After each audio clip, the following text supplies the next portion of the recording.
بسم اللہ الرحمن الرحیم۔ ناظرین محترم، آج میں آپ کو کچھ دکھانا بھی چاہتا ہوں اور پھر بتانا بھی چاہتا ہوں۔ یہ میرا ہاتھ ہے اور میرے ہاتھ کی رنگت آپ دیکھ رہے ہیں کہ مختلف ہے۔ یہ ایک نشان ہے اور ادھر والی رنگت میں فرق ہے، یعنی یہ تھوڑا سا بلیک ہے۔ اس کی وجہ کیا ہے؟ میں نے پاکستان میں کبھی بھی کوئی ہارڈ کام یعنی سخت کام نہیں کیا، یعنی سخت مزدوری نہیں کی۔ جب آج سے 7 سال پہلے اپنے شوق سے اور اللہ کے حکم سے ایک مقصد لے کر پردیس میں آیا تو مجھے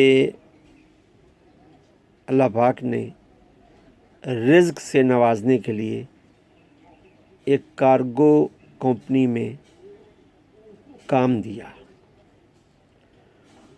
تو جب کارگو میں کام کیا تو میں نے 1 مہینہ لگا کر یہ کام سیکھا تھا، جس کی وجہ سے یہ میرے ہاتھ کے اوپر یہ نشان بن جاتا ہے۔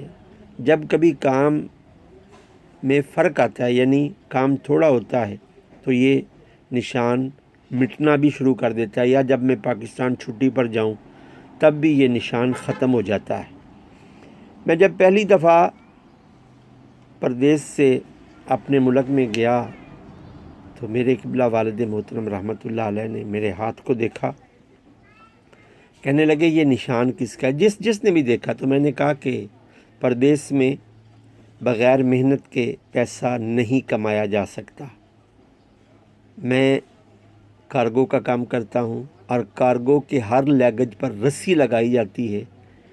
یہ رسی کے نشانات ہیں۔ کچھ عرصہ پہلے میں نے گلوز بھی استعمال کرنا شروع کر دیے تھے، تو میرے قبلہ والد محترم رحمۃ اللہ علیہ نے فرمایا کہ کوئی کریم لگا کر اس کو ختم کرنے کی کوشش کیا کرو۔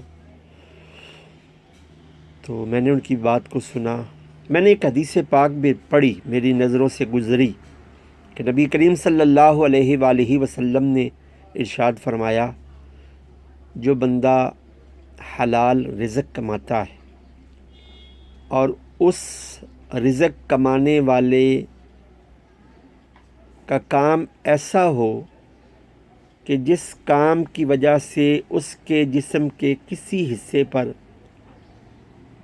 ایسے نشان پڑ جائیں، یعنی ہاتھ پر یا جسم کے کسی حصے پر، جیسے میں رسی لگاتا ہوں، مجھے یہ رسی کا نشان پڑا ہوا ہے، فرمایا اس حصے کو جہنم کی آگ نہیں جلائے گی۔ تو جب میں نے یہ حدیث پاک پڑھی تو میں ان خیالوں میں گم ہو گیا کہ دوزخ میں تو کیا میرا سایہ نہ جائے گا، کیونکہ رسول پاک سے دیکھا نہ جائے گا۔